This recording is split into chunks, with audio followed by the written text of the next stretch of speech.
You have anything else? To talk about? No, just for a cold open. Oh, for a cold opening? Really cold. Frigid. Not really. I mean, we could. I do. One of the other things I have to talk about is Hairstyle's new album. Okay. Just that it exists. It does exist. But mostly or going to. Yeah. It might not exist right now. Right. Or at least not in its finalized states. I'm sure parts of it exist. Yeah. But I just like it whenever Harry Styles does something, because that means there's a bunch of things on Twitter about like, go Harry, I love Harry, he's the best. And I go, I know it's not for me. I know it's not. But at the same time, it is for me. It is for me. Mm-hmm. Yeah, but that's really all I had to say about Harry Styles' new album, because there's no album yet. What's your favorite Harry Styles album so far? I can't honestly say I have listened to, what's the name of his first one? I know it came out when I was in the 12th grade. Okay. But I don't remember the name of it. I know I've heard certain songs off of it, but I haven't listened to the full thing. Got it. So I'd have to go with Fine Line. Isn't that the name of the one where he's in the big pants? I think so. Yeah. I like that one more. I think he only has two, right? I mean, my unless you is Up All Night. Okay. You're going with the One Direction. All right. No, I do actually really. I mean, it's hard not to like Harry Styles. Yeah. But I do really like him. I wouldn't call him a gay icon because, for the same reason I wouldn't call Nick Jonas a gay icon. It's just not gay. And I get that, like, you can be a gay icon without being gay. Yeah. But Harry Styles is not, in my opinion. I mean, Harry Styles is just an icon, period. Yeah. He is an icon for the gays. Mm-hmm. But I wouldn't say he's a gay icon. Okay. I hope if any of the audience members have a problem with that, you can email us at what's our email again?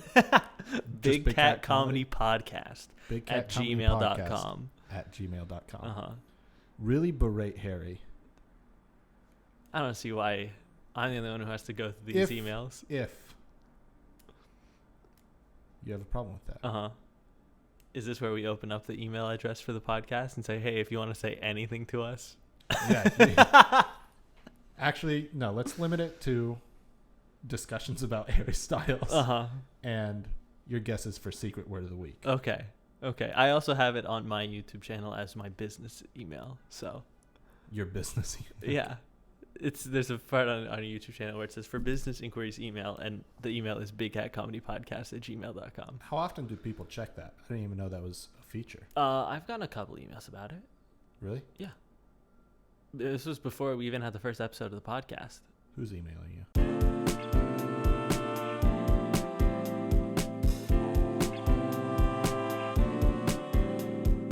We gotta come up with a title for our viewer submitted response segment. Yeah, we do. Because the best title for that's already taken by Dynamic Banter, where they call it History Road.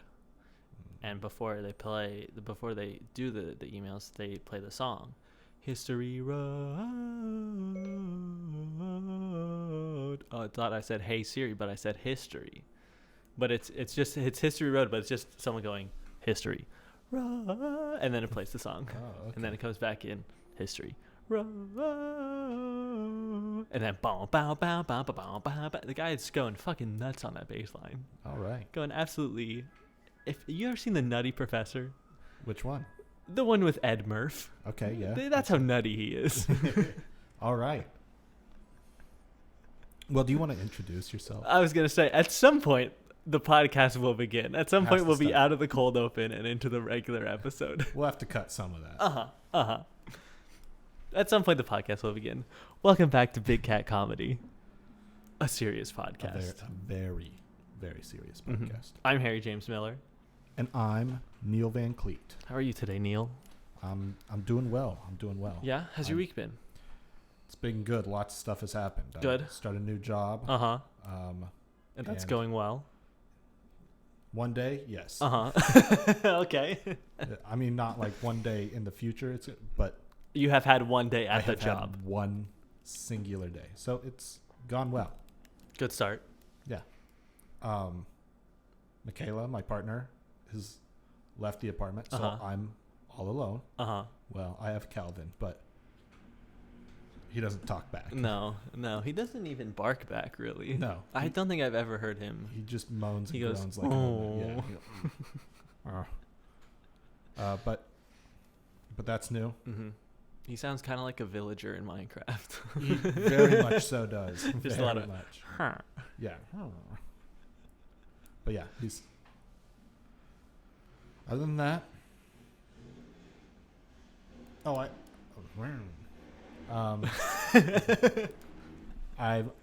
I'm starting to paint again on the miniatures. Oh, nice, good. Which minis were you painting? Doing the black orcs. Okay. But of course, it takes forever. It's so discouraging starting to paint. And you're like, oh god, this just takes so long. That's why I like putting the minis together, because going from a bunch of things on a sprue to an assembled figure is like a cool wow, person. That's so much progress. Yeah. And then I can actually use it in a game. Much more rewarding than painting. But you go, all right, been here for an hour, and there's now one more color. Yeah. 30 minutes and I've painted one color on one miniature. Mm-hmm. I haven't done anything else. Yeah. And like, because I haven't painted in a while, it was pretty sloppy. Yeah. It was ugly. And then you go, ugh. Yeah. Oh, great. Now I got to go back over that. Yeah. It sucked. And then you don't want to paint again. But then knowing that you won't paint again means that it'll be sloppy again the next time. Right. And blah, like, blah, blah. Just painted miniatures look better. And it's more fun to play with them. Yeah. So you're like, oh, I have to get it painted. But oh my god. Mm-hmm. I'm not paying to get them painted. I don't have that kind of cash. But also, it doesn't have that personal touch, you know? No. I want them to look how I want to look. Yeah. And whether or not I can get it done, it's just up to me. Yeah. How's your week been? My week's been good. I'm happy. The best show on television is back. Atlanta. Okay, yeah. So watched the first 2 episodes of that last night / this morning. Right on. It's fantastic. It's still great. They have a good team though. Yeah. The cast is really good. The writing staff is good there. Yeah. I'm trying to think if I really did anything else this week. I went shopping to buy part of a costume for a video, and that just took an annoyingly long time because when you're looking for something specific, right, and you go to a store thinking, oh, surely they'll have biker shorts, and they don't. Where'd you go? I was downtown. I went to, let me try my path. I went to the Gap, I think. Okay. I went to both H&Ms that are in Times Square. Okay. Went to Urban Outfitters. Went to Macy's. Macy's didn't have it? They had black biker shorts. Oh, what color did you want? I wanted white. Okay. So that's the opposite. Should have gone to like Lululemon or something. See, but I don't have $800 to spend on. Or like Modell's. Modell's is bound to have something like that, right? I don't know what Modell's is. It's just a sporting goods store. Okay. I didn't go to any sporting goods stores. Well. But I mean, the Macy's has a huge fitness section. Macy's should have it. Yeah. Some of those other places was the wrong choice. But I got a great shirt. You did get a good shirt. I'm a cowboy, One baby. of these times for the podcast, we're just going to have to do a fashion show. Yeah. Okay.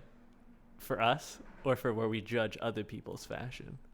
Like after the Oscars next week. Oh, that'd be fun. Do Oscar fashion recap. Yeah. Okay.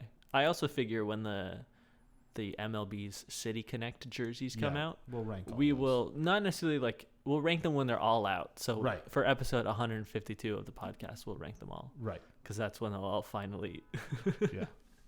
But I think just like whenever a new one is revealed, we gotta talk about it.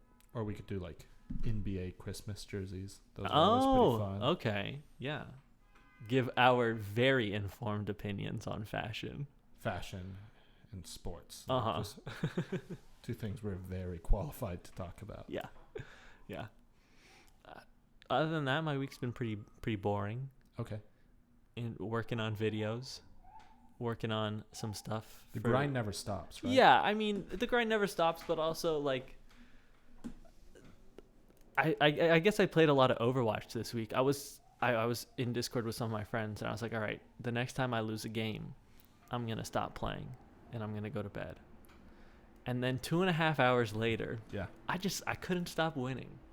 Hey. I was at the top of my game. There you go. I was playing heroes I never played before, and I was still dominating. It was great. I was having the time of my life, and then I lost, and I said, all right, this is good. Okay. This is a good time. There we go.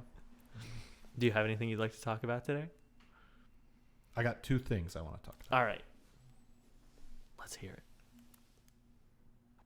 We'll go into an animal-related one because I love animals. You do? I think I said last week that I love animals. When I was little, I didn't watch cartoons. So Was this a, like, my parents wouldn't let me watch SpongeBob type beat, or was it just you didn't really like them? I didn't like them. Okay. I wanted to watch Animal Planet and the Discovery Channel. Okay. I'm assuming you were a Zaboomafoo kid then? A little bit. Not like I was purely animal documentaries. Gotcha. And Steve Irwin. Because who doesn't? Steve Irwin was my hero growing up. Yeah. I wouldn't say he was my hero, but I was also a big fan. Anytime he was on, I was in front of the TV. I loved it. Okay. And I don't know if I've mentioned this on the pod. Mm-hmm. We're 4 episodes in. When I was younger, we had a show up to work dressed as what you want to be. And I showed up as a safari explorer. I just had like a rhino on my shirt because I didn't have like a pith helmet or anything. Okay. But I was like, that's what I want to do. Mm-hmm. I want to just look at animals all the time. So that's a little background for the audience. Yeah. I truly, and I would read nonfiction books about animals. And I'd bring them into school. And the teacher one time was like, oh, wow, like that's actually really, we got to get these for the classroom. These are really good and informational for a child your age. Like, thank you. Before you get too far in your story, I also had a dress up for what you want to be when you grow up day at school. What do you think I wore? And more importantly, what do you think I was holding? Because that's the more critical part of this. Before you said what you think I was holding, I was going to guess you dressed up as like the mayor. Okay. With the key to the city. Yeah. Which would be funny. No, let me think. Did you dress up as... Did you just dress up super fancy and then hold like a fake award? I was in a nice shirt and pants. I was holding a fake Oscar and the script to The Hurt Locker. To The Hurt Locker? How old were you? I was in the 5th grade. All right. That was just one of the Oscar-nominated movies that year. Yeah. So that's why we had the script to that one. But yeah, The Hurt Locker. Did your mom help you with that one? Probably. Or was it all you? In some way. I don't think I was like, Mom, I want the script to The Hurt Locker right now. Because I don't think I really knew. I remember I knew Avatar came out that year, but because everybody knew Avatar. Yeah, because it made so much money. Yeah. But I don't really remember any of the other films that came out that year, so I can't say. Maybe that was when Up came out, but I don't think I had the script to Up. Oh, I don't know. I think that just was one that a friend had because they were in the industry or something, so they had like a screener or something, and they got the script for it. So I think that's why I had that one. All right. But yeah, continue on with your animal story. Okay. So, I love animals, but the feds, the government, the government officials, found a guy that smuggled 1,700 reptiles from Mexico and Hong Kong. 1,700. That's a lot of reptiles. I'd say a dozen. Yeah, when you said 17, I was like, damn, he's working. 1,000. There's a comma in there. There's a freaking comma. He smuggled 17 animals 100 times. Yeah. And so they found him in Southern California. In Burbank? In the LA area, I'm pretty sure. But so it could have been? Probably not. Maybe Burbank. Maybe some could movie be. needed a bunch of illegal 1,700 reptiles. And included in those 1,700 reptiles, there's baby crocodiles and Mexican beaded lizards. I can't say I'm familiar with a Mexican beaded lizard. Do you have a photo? I'm assuming they look kind of cool. They look kind of like Gila monsters. It's a fun name. Oh, okay. And if you know anything about Gila monsters, they're poisonous. Oh, okay. Gotcha. Are Mexican beaded lizards poisonous as well? I don't know this for a fact, but I'm going to say yes. Okay. That's cool. my insight. Great. But when they found him, you're not going to... So you said 17 a lot. They found 60 lizards and snakes tied up in small bags on his person. They were tucked into like his jacket, his pockets, into his groin area. I would never keep any sort of like animal, period. Much less a lizard. Oh, or a snake. Or a snapping turtle. No. No. Nowhere near my groin. They found 60 small bags just tied up. On his person. And then found out he was responsible for 1,700. That's so many. 1,640 more reptiles. But 60 already on That's so many. That's so many animals to have on your body. They've got to be moving and grooving.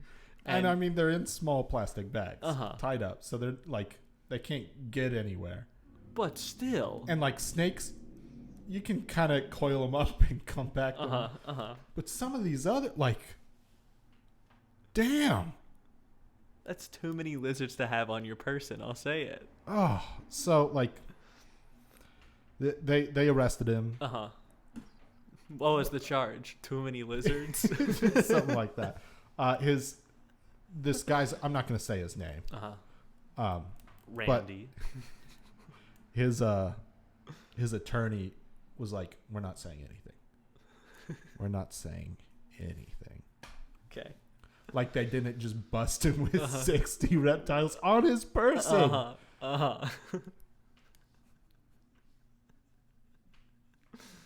Those are all legal though. I'm just carrying all these reptiles on me. I just got a lot of geckos. Yeah, it's fine. It's okay. Please, I swear. So he's in federal custody right now. But yeah, mostly the article was just like. Can you believe how many fucking lizards here's this guy a picture had of on some of the. Oh my goodness. On his person. Yeah.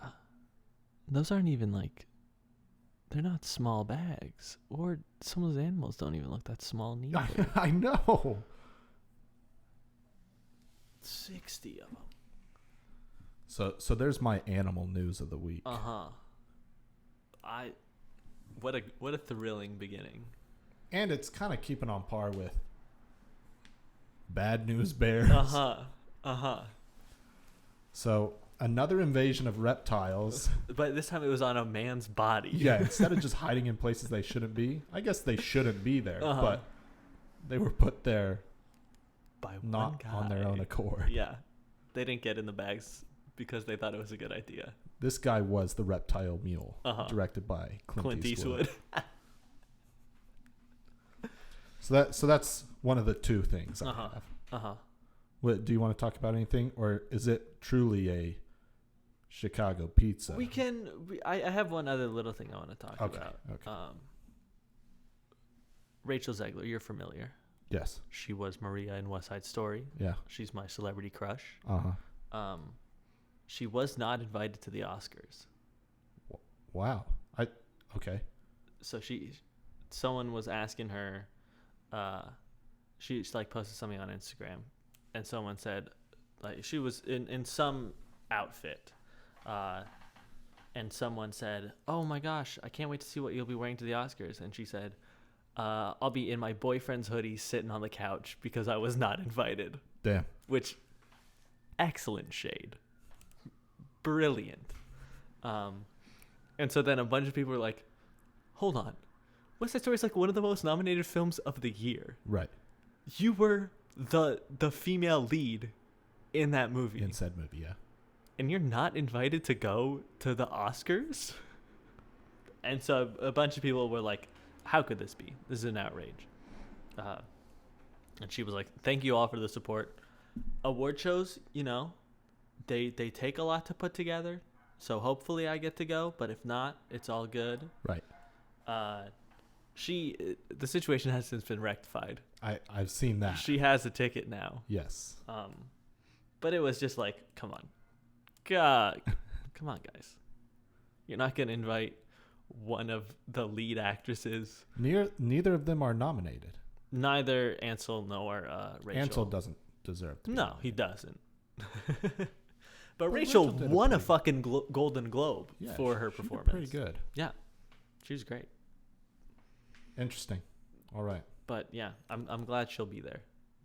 I'm sad you won't be there with her. It's okay. One day. She's got her boyfriend. It's okay. Yeah. Would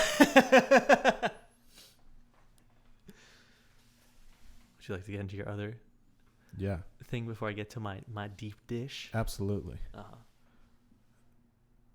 Do you like the ballet? The ballet? Yeah. I'm fine with it. You're fine with it? It's not my favorite form of entertainment, but... Do you like participating in it? I like dancing much more than I like watching the ballet. Okay. I'd say that's true for most physical activities. You'd much rather do it than just watch it. Yeah. I looked up pointmagazine.com's A Brief History of Tutus. Okay. Was there any particular reason or just... There was reason. Okay. Part of the reason, I like ballet. I think it's very pretty. I think it's fascinating. And the other reason is maybe for the secret word of the week. Oh, okay. I'm giving a lot of hints lately. And I don't want to be. Okay. But I did look up A Brief History of Tutus. And I found out that in the 18th century, because a lot of theaters were lit by candlelight, a lot of tutus lit on fire. Okay. And actually seriously injured or killed the wearer dancers. Fireproofing was available at the time. Okay. And yet. And most dancers chose not to take the fireproofing. Did they because it made the costumes too stiff and dull. Okay. They hated that. But it made you not on fire. But it did make you not on fire. All right. So that was one thing. I was like, yikes. And then, and that's when tutus were still pretty long and flowy. They weren't the that we know today. Yeah. But the reason they made them like that was like in the early 1900s, dancing became less about the show of it and more about the movement of the dancers. Mm-hmm. And so they wanted to show the body of the dancer, which I'd say today is what it's about. Most dancers wear very tight fitting clothing so you can admire the human form and how it moves. Mm-hmm. And so that was just interesting to me. Yeah. I think that's just about it. Let me check. Oh, one other thing. Okay. During the pandemic, the Dutch National Ballet created tutus that were designed to social distance. So they could all be on stage and social distance because the tutus prevented anybody from getting too close. They Do you have a photo?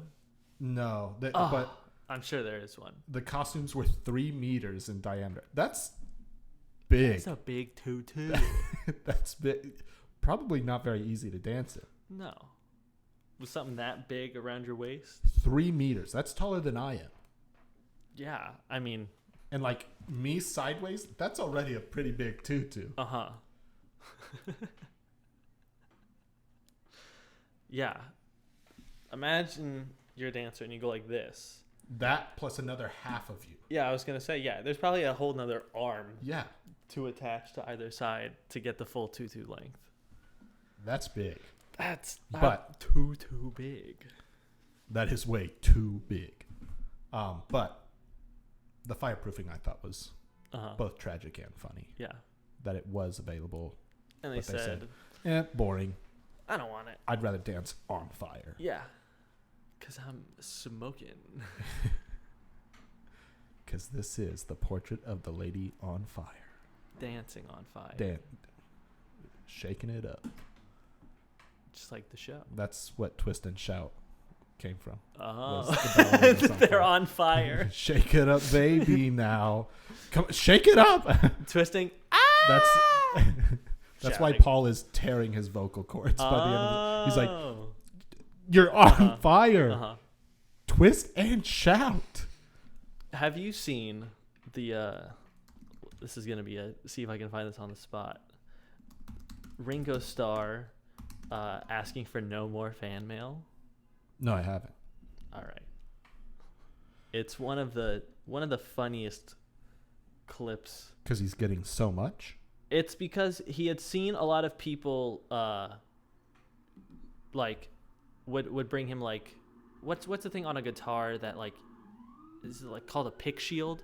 The pick guard? The pick guard, yeah. So like people would bring him pick guards and like he'd sign them and then they would attach those to guitars. Oh, and then sell it as a Ringo Starr autographed guitar. Got it. And that had become such it has become such a frequent thing that he's had to ask people for no more fan mail. I'm gonna wait because I know the camera's about to shut off. Okay.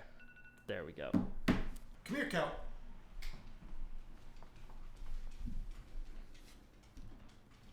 Good job, Calvin. So Ringo Starr asking for no more fan mail. It's I want to make sure that I've got my volume appropriately turned up. Yeah. Not attached to my headphones. I guess I'm going to go this way. This is a serious message to everybody watching my update right now. Peace and love, peace and love. I want to tell you, please, after the 20th of October, do not send fan mail to any address that you have. Nothing will be signed after the 20th of October. If that has a date on the envelope, it's going to be tossed. I'm warning you with peace and love, but I have too much to do. So no more fan mail. Thank you. And no objects to be signed. Nothing. Anyway, peace and love, peace and love. All right. Thank you, Ringo. Peace and love. I'm peace warning and you. Love. I'm warning you. With peace and love. All right. I understand though. Yeah. He's still like will sign stuff for charities and stuff. Yeah. But no more fan mail. He's not signing anything anymore? No. Period? Unless you're a charity. Wow. But I do love that he says, "Do not send fan mail to any address that you have." Doesn't matter who it's for. Don't send anyone fan mail. Hate the post office. Ringo Starr has banned fan mail. He said, "I've had enough. Peace and love. Peace and love." I also love the beginning. "This is a serious announcement." Terrible way to start a serious announcement. With the goofiest fucking voice ever by the goofiest Beatle. Exactly. And we would know because this is a serious podcast. A very serious podcast. Oh, wow. A little ASMR. Mm-hmm. So I think this is the first slice of Chicago pizza we're digging into. All right. So grab your snorkel because there's a lot of sauce on this one. All right, let's go. Let me transport you back. Yeah, set the scene. 2003. I was 5. I was killing it in not pre-K but preschool. Okay. Monday, Wednesday, Friday. Those were the days that I had to go. Okay. Did you have a fun name for your preschool? The Brick School. Oh, because it was a church that was made out of bricks. Got it. Okay. Did you have a fun name for your preschool? Is that why you're asking? Mine was the Crayon College. The Crayon College? Yeah. How official. Much more official than the Brick School. Hey, welcome to the Brick School. It's a church. The Iraq War had just begun. Okay. Jamie Lee Curtis had re-solidified herself as box office gold. Got it. With Freaky Friday. Love it. Great flick, great actress. Mm-hmm. And amidst all of that, McDonald's was working on a new ad campaign. Okay. This is a little more fast food jingle news. Oh, okay. The ad campaign was the first iteration of McDonald's slogan, "I'm loving it." You're familiar. Yes. It had the Justin Timberlake song where he goes, "Ba-da-ba-ba-ba." We'll cut that out. Why? So we don't get sued. But it's a cover, so we're okay. Okay. And this video is not monetized, so we're okay. You're right. So Justin Timberlake sang it. Mm-hmm. Pharrell was a producer on it. Okay. And Pusha T claims to have written that melody. All right. Claims to have written that like melody. That's important. That's the crux of the story right there. We'll never really know if he wrote it. Unless, time machine, go back into that room, see who came up with that melody. He doesn't have like a rogue napkin somewhere that he wrote that he wrote ba ba da ba ba ba. Ba. I'm loving it. I don't know.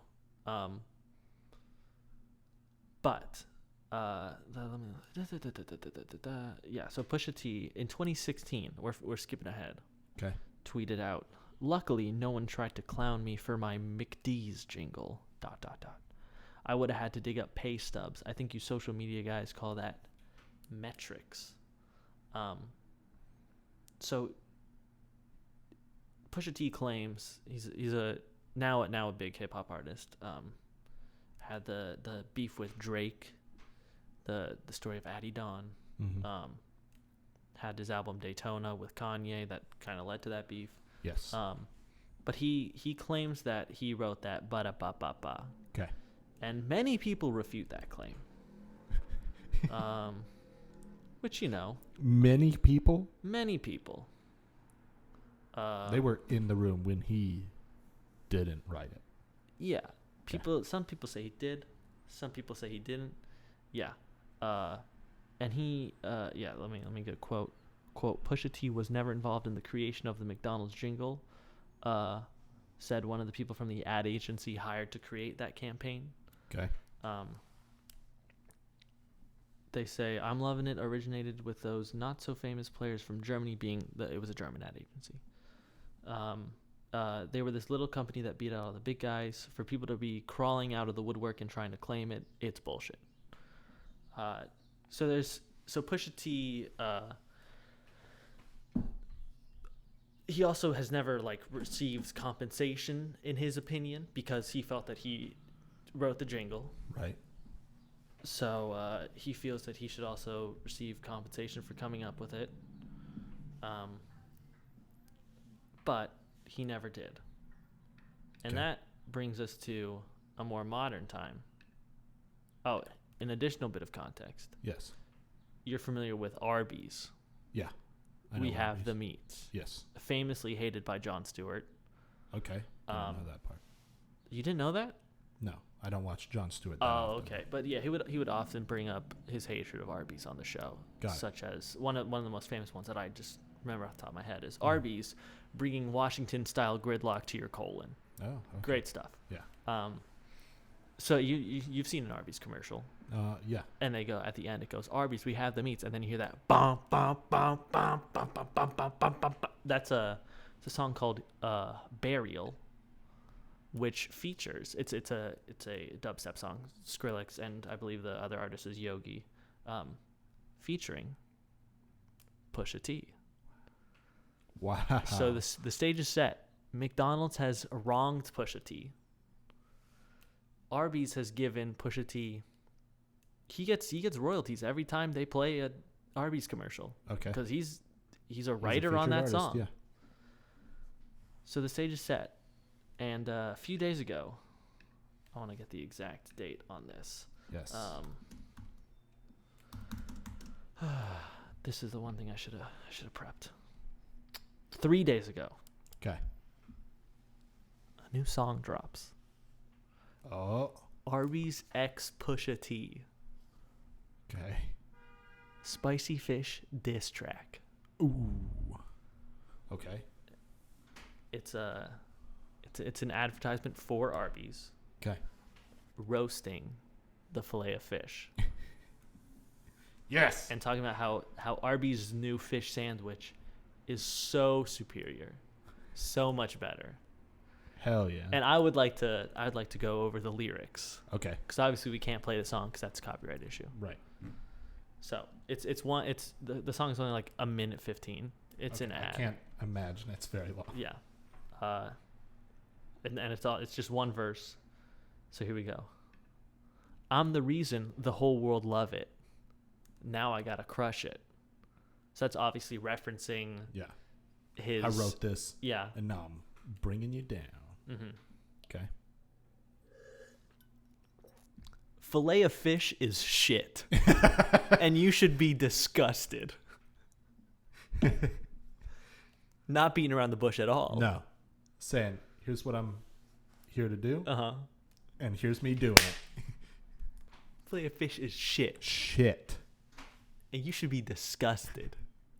You think you can sell that and be a morally upright person? Or is he telling... How dare you? Is he telling fans, hey, that's shit, and you eat shit. You disgusting shit eater. You should look at that and say, ooh, that's gross. Ooh, that's I doo-doo. don't like that one bit. That's a turd. But it's a fish. How dare you sell a square fish asking us to trust it? Again, going in I'm on genius.com looking at the lyrics, and the annotation for this one is because square fish do not exist, Pusha T argues that them being cut into squares is unnatural and disgusting. I really just appreciate the clarification that square fish don't exist. You got all sorts of other fish. Blobs. You have clown-shaped fish. Cat. Lion-shaped fish. You have cat-shaped fish. Star. You have star-shaped fish. Again, I'll say blob. But no square fish. But no square-shaped fish. A half slice of cheese. Mickey D's on a budget? Question mark? Oh. Saying. Ooh, they cheat? You guys are broke, Ronald? Oh, yikes. The money's not coming in good anymore? Ooh, being poor Donnie is ugly. McDonnie? Being poor is ugly. And it sure is. And then he gets into his main thesis. Okay. Arby's crispy fish is simply it. Whatever it may be, Arby's crispy fish is it. It's that easy. With lines round the corner, we might need a guest list. Okay. That's how many people are going to get the Arby's crispy fish sandwich. That's a lot of people. You need a guest list for a fast food restaurant, of which there are more than one. Exit stage left. The sandwiches taste fresh. Okay. That's good. Hey. Little pro. I like a fresh sandwich. A little cube of fish from a clown is basic. Oh. And that's got a double meaning, because a clown, obviously referring to Ronald McDonald. Ron's McDonald's. But also, that's an insult. Yeah. Saying, don't want to be a clown. No. You're a fool. Say less. This argument is baseless. Oh. Saying it's not even in don't reality. Even try. Don't. Yeah. You're a fool. Drowned in tartar, that fillet of fish is tasteless. Oh my God. Coming after that. And drowning a fish. That's crazy. It can be done, but pretty tough. Mm-hmm. I've never done it. Pretty tough. I wouldn't even know where to start. That one's good. I'm not a marine biologist. No. And I like animals. But Was there like a phase, totally to set this aside, yeah, where like it felt like everyone in middle school was like, I want to be a marine biologist. Absolutely. But part of that was for my school. We went to Catalina and studied marine biology. Oh, okay. So like, that makes sense. Of course, there's going to be a spike. That's when a you long out-of-state go trip. And study it. Yeah. Yeah. And we're right close to the ocean, so of course you're going to get some people. Yeah. But it felt like there was, at some point in middle school, like 3 months where everyone was like, yeah, marine biology is my passion. Yeah. That's what gets me out of the bed Yep. in the morning. I didn't even catch that you drowning a fish line. That's how good Pusha T is. I am impressed thus far. C, comma. Okay. Arby's only deals in the greatness.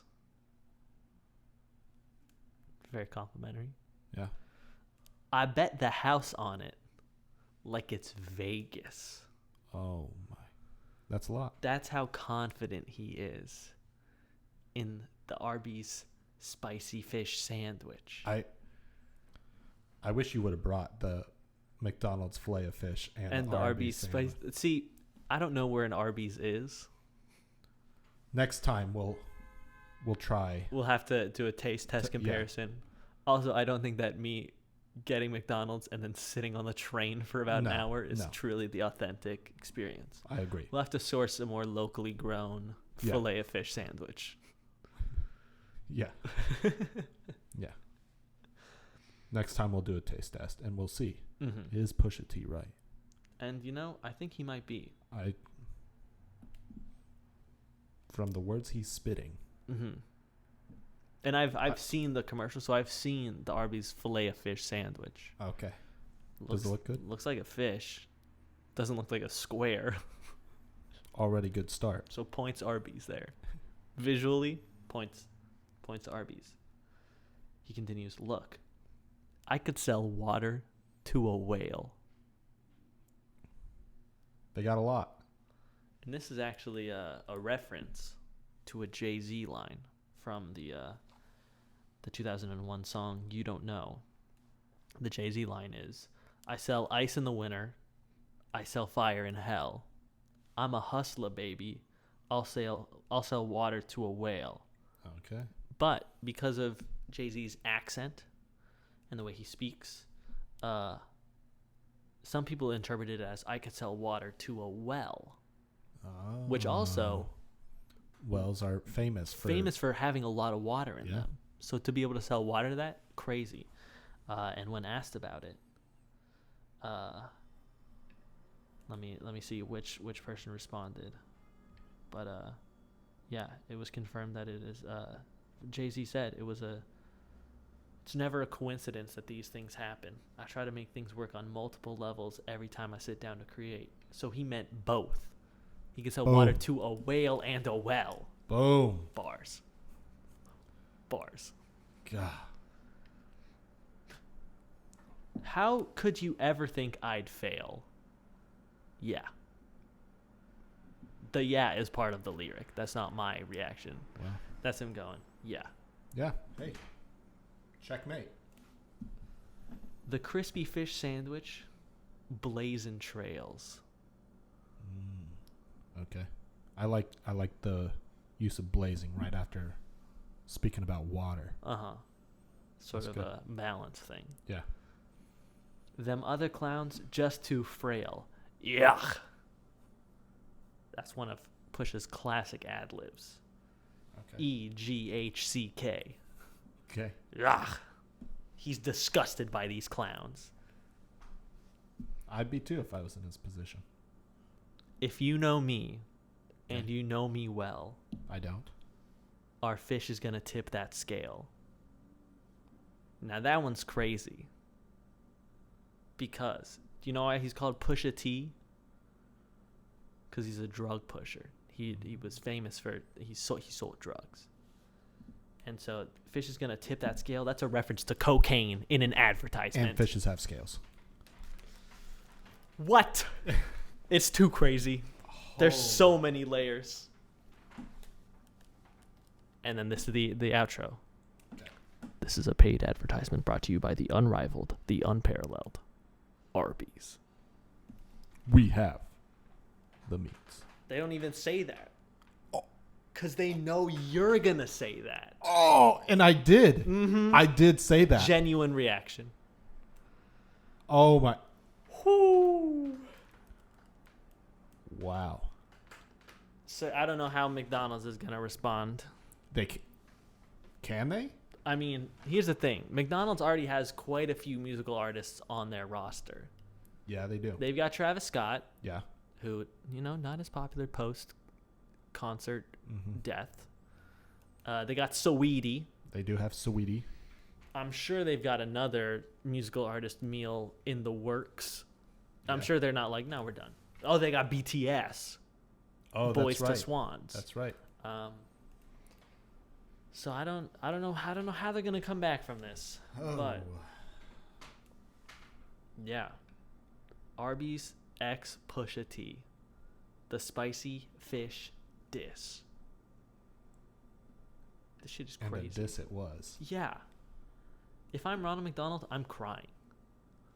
Yeah, I'm pissing and shitting and crying and puking. All of them. Same time. Yeah, I don't know what Ron does. I think you gotta make some calls. Now I'm also not a huge fan of Arby's. Mm-hmm. Okay.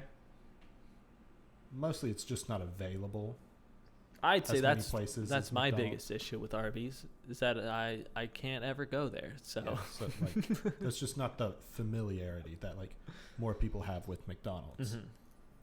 But I also don't like McDonald's. It makes my poop green. Wow. You know what does that to me? What? Trader Joe's chicken taquitos. Do you eat those anymore? Well, I don't go to Trader Joe's anymore. I don't live a block away from a Trader Joe's, so. That's fair. Sorry to dox myself, but yeah, within a 1 block radius of Trader Joe's is not where I live. Not where so you can really Swiss cheese up New York now. Yeah. At least anything below 90th Street. Who knows? You could be anywhere in there. I'm sure there are many multiple block spans where there's a Trader Joe's, and then there's a block, and there's another block, and then there's Trader Joe's. Yeah. So any of those, that's not me. Not where you are. No. But you'll never know where I live. You actually know where I live, but I won't publicly reveal that information. I don't plan on doing it. Yeah. Not safe. Just necessary, really. And McDonald's isn't safe either. No. I mean, clearly, they got obliterated. Yeah. By Arby's. They were assassinated. And I feel like, in the fast food game, Arby's is kind of they're marching to the beat of their own drum, because they don't go, we sell hamburgers and French fries, and they go, we sell like weird deli meats. Yeah. We have like sandwiches, kind of, but it's not like Subway sandwiches where like you get to actually see them put turkey on bread. Yeah, like you get to make your own. No. It's just like you have like a roast beef with some au jus. Some roast beef with some au jus. Yeah. And I think it's working out in their favor, at least at this moment. We really do have to try these fish sandwiches. I guess so. That's how we open next week. That's our cold open. So we gotta, and Go whichever one's worse, we gotta hit it with the Pusha T. Ugh. Yuck. Absolutely. That was my big deep dish. That was a great first deep dish. Thank you. I enjoyed it. Normally when I put things in my little Google Doc, there's the title of the thing, and then the link to the article. I got 1, 2, 3, 4 links. Wow. Just so I could really tell this story. Wow. Yeah, I've got one other thing to talk about. Well, shoot away. So, you're familiar with the movie, what's it called? I don't know. It's that new one with Daniel Radcliffe and Channing Tatum and Sandra Bullock, The Lost City. Yes. So at a screening of it in Burbank, California, my hometown. Yeah. At one point, the projector broke down. Okay. And so the people are waiting to watch their movie. Yes. And while they were waiting to watch their movie, somebody went up to the front. Oh, and I saw this. And did stand up. Crazy thing to do. That's kind of yikes. I saw someone in the replies. First of all, there were 3 separate tweets about this incident that all went viral. Okay. So was it good? I didn't. The watch stand-up anything. was not good. Okay. Yikes. At one point, she starts singing an opera. Oh, come on. It's very loud. And one person says, in the replies, one person's like, at least she tried to do something while you all sat around and did nothing. While we waited for the thing we paid for? And then someone replied under them and said, doing nothing is perfectly acceptable in this situation. Also, like, I paid to watch a movie, not to watch this freaking amateur. Yeah. Get up, sing opera, and try stand-up. Oh. I just, You got to start somewhere. Yeah, but also, there's multiple comedy clubs in Burbank. Just go to an open mic. And even in the greater LA area. Yeah. But also, LA is actually kind of famous for comedy clubs. Stand-up comedy, yeah. There have been a few people who've gone through there. A little bit. A little bit. Yeah, of course it happened in Burbank. My mom and I, have so many times where we'll send each other stories like this, and we'll just go, only in Burbank. Because of course that would happen in my hometown. Yeah. There's nowhere else quite like it. Right. Quite like a fucking city with 3 AMC movie theaters all within a block of each other. What would you have done? I would have probably done what these people did and tweet about it and said, Lord, help us all. I wouldn't have thrown tomatoes or shouted, but I probably would have let out an audible, oh, are you kidding me? I would have made funny jokes to my friends about the person trying to make jokes. Yeah. Just totally talking over them. Yeah. It's kind of what I do in my YouTube videos. A little bit. That's the other thing. I think the only thing I have left is Calvin's getting really acclimated to the space. And we're doing really well. That's good. But his farts and my farts are starting to sync up, so they kind of smell the same. Okay. And this is bad news. because it's not his farts are becoming to smell like mine. My farts are starting to smell like his. Ooh. And I'm not eating his food. Guys, I'm not eating his food. And yet. But Calvin farts are so skunky and a little eggy. Eggy? A little eggy. He's never had an egg in my life, to my knowledge. But, oh, God, they're terrible. And so now when I'm pootin' in a tootin', I'm like, oh, God. I don't want skunky, eggy Calvin farts. No. And that's gross. It's disappointing. That's gross. It's disappointing. I'm a little surprised that is the last thing you want to talk about. Yeah. And not. I was expecting to know what holidays are on March 28th. Oh, I'm sorry. Let me do that. I was gonna say that. Not that you have to do it. No. But at this point, I'm kind of expecting it.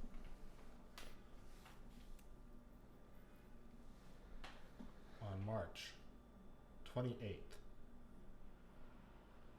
One sec. Too many ads. Okay. I don't even know what this word means. National Triglycerides Day.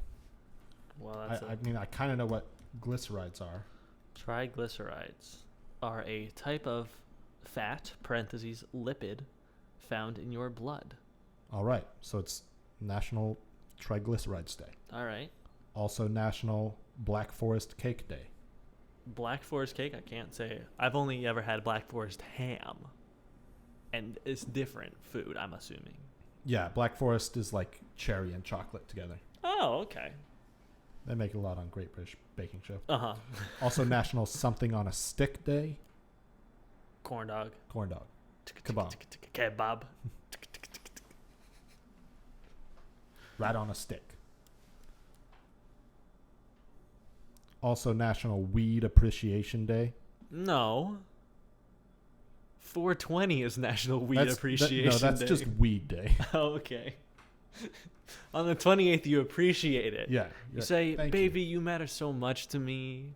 My life is so much better with you in it. So that next month, you can go, all right, let's get together. And then it's also World, not National, World. The Globe. Piano Day. Boy, oh boy. I hope to see everyone tickling those ivories. So everybody, happy National Triglycerides Day. Mm-hmm. And a happy one to you too. So glad you guys were here to celebrate with us. I'm gonna go drain all my blood. All right. I actually there's one developing story. Oh. Breaking news. By the time this gets posted, it will no longer be breaking. Okay. But in a recent address, yeah, Vladimir Putin, yes, you're familiar with him, said that the West is engaging in cancel culture against Russia. A ridiculous thing to say. Who knew that would have stopped? But here's the real kicker. Okay. He said they're engaging in cancel culture in the same way that they canceled J.K. Rowling. So J.K.'s fucking turf antics have gotten her in the good graces of Vladimir Putin. There you go, J.K. I'm not sure there's a more poetic there you go ending to that story. Uh-huh. And I'm sure she'll go, no, Putin, no. I don't like you. Yeah. You're mean man. But he likes you. And what does that say, JK? What does that say? I don't know. That's the developing story. Is Cal doing something? He's running in his sleep. The camera has also shut off. Perfect. This is gonna be our first episode that clocks about an hour. Damn. Look at us go. That's what happens when you bring out the Chicago pizza. It was good. You're not going to say goodbye? We're not going to formally end the episode? Goodbye.